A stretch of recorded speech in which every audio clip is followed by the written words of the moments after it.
In front of me is Realme 10 Pro Plus, and today I would like to show you how you can use App Cloner on this Realme. Begin by opening Settings. Now you need to scroll all the way down and tap on Apps.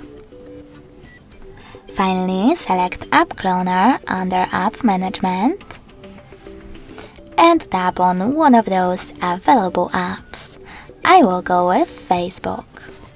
Now to create your app clone, click on this sweater next to Create App Clone feature and wait.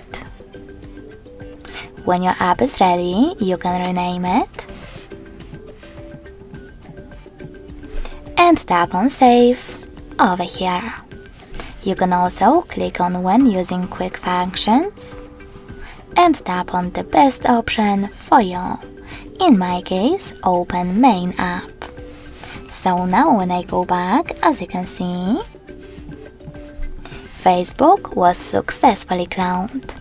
In order to delete your cloned app, you can hold it and choose Uninstall, or go into the same settings and tap on this blue sweater.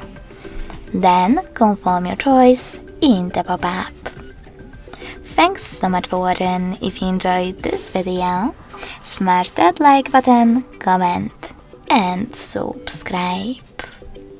Bye!